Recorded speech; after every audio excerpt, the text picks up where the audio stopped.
ईमान के लिए मेरे अहले बैत की मोहब्बत जरूरी है। उसका ईमान पूरा नहीं होगा जो मेरे अहले बैत की मोहब्बत नहीं करता। मेरी अहले बैत की मोहब्बत ईमान की शर्त है। नमाज की शर्त वजू है, पाकी है, तो ईमान की शर्त क्या है? हसन हसन हुसैन हुसैन। अजीजो, ईमान की शर्त है मुहर्रम में जिक्र अहले बैत को ताजा कर लेना है। ईमान की शर्त है कि हर लहजा हर लम्हा हसन व हुसैन कहते रहना। ईमान की शर्त है। नारे हुसैनी। तो उसका ईमान ही पूरा नहीं होता जिसको पंजतन के नाम ही ना याद हो। अरे उसका ईमान ही पूरा नहीं होता जिसके दिल में अहले बैत की मोहब्बत ना हो। अरे उसका ईमान ही पूरा नहीं होता जिसको अल्लाह के रसूल और उनके घराने की मारिफत हासिल ना हो। उसका ईमान ही तकमील नहीं पाता। अब जब ईमान ही नहीं तो नमाज किधर की, रोजा किधर का, ज़कात किधर की, तबलीग किधर की, दावत किधर की, दावे किधर की दाढ़ियां, किधर के दावे, किधर के जुब्बे, किधर के जो है घट्टे। अजीज दोस्तों, अगर ये चेहरे और ये घट्टे तो बनाए जा सकते हैं, लेकिन याद रखो कल खुदा के सामने कोई छुपने वाला नहीं है। सब साफ हो जाएगा, हर शय वाज़ेह रहेगी। नमाज किसके लिए थी?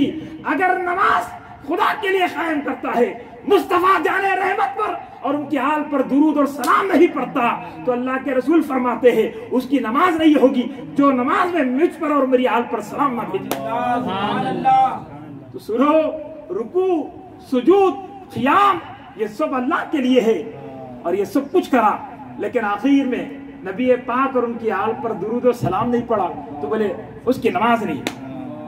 उसकी नमाज नहीं है जिसने रसूल पाक पर उनके आल पर दुरूद और सलाम नहीं पड़ा। तो अज़ीज़ान मोहतरम, जरा सोचे, तो ईमान की भी एक शर्त है। वो क्या है? अल्लाह के नबी सल्लल्लाहु अलैहि वसल्लम और उनकी अहले बैत से मोहब्बत।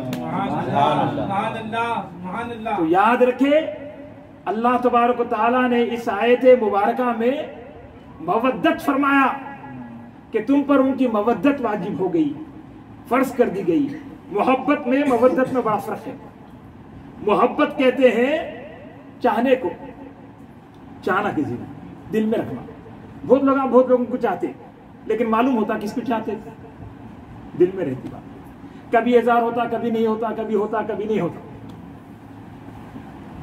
मोहब्बत है, ठीक है, लेकिन मवद्दत कहते हैं सिर्फ चाहने को नहीं, चाहत के इजहार को मवद्दत कहते हैं।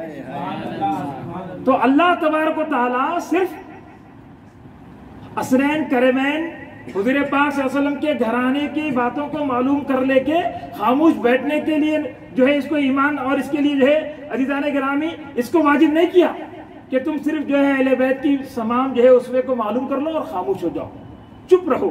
नहीं नहीं नहीं, अल्लाह ताला बोला कि हसन और हुसैन का चर्चा करो, हसन और हुसैन का जिक्र करो, अहले बैत का जिक्र करो, उनकी मवद्दत यानी उनका इजहार, उनसे मोहब्बत का इजहार करो। आज यहाँ जमा होना क्या है?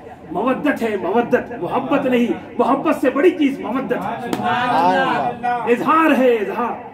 हसन और हुसैन से मोहब्बत का इजहार, अहले बैत से मोहब्बत का इजहार, तो ये वाजिब है। मोहब्बत तो अपनी जगह है, मोहब्बत करना ही करना है, लेकिन मवद्दत वाजिब कर दी गई है।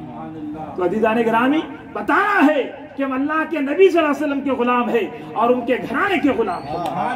हम उनसे मोहब्बत रखते हैं, उनसे मवद्दत रखते हैं। मोहब्बत जिसकी होती है, मवद्दत उसी की होती है। दिल में जो होता है ज़बान पर वही होता है।